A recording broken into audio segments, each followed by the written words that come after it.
sa Barangay Bagting, Gabaldon ang bagong ambulansya na ipinagkaloob ng pamahalaang panlalawigan ng Nueva Ecija sa pamumuno ni Governor Aurelio Oy Matias Umali at Vice Governor Doc Anthony Umali.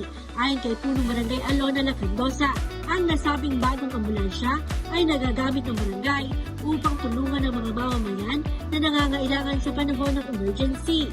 Naging malaking pakinabang naman ang ambulansya sa nasabing barangay nitong nakaraang panahon ng Bagyong Pipito dahil nagamit nila ito sa paghahanda, pagmamonitor sa kanilang lugar.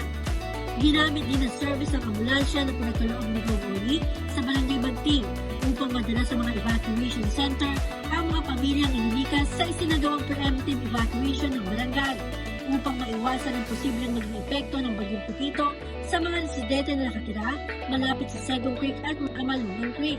Ginamit po namin ang ambulance para po sa pagbili ng mga magagamit last typhoon. Yun po yung sinakyan para po sa mga modular tents, two-way radio na ginamit po namin nung may Bagyong Pipito.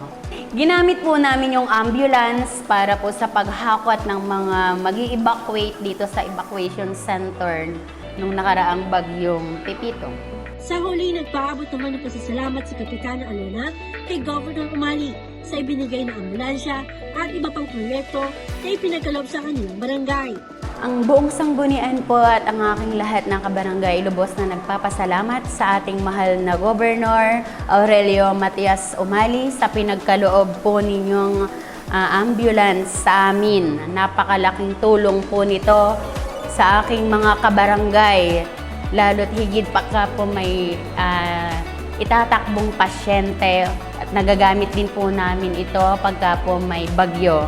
Kaya sobra pong pasasalamat ang aming ipinaaabot sa po ng aking mga kasangguni. Maraming salamat po, mahal na Governor Aurelio Matias Umali. Para sa Balitang Nueva Ecija, Maureen Paganada nag-uulat. Para sa DWNE Teleradyo, ang inyong kakampi.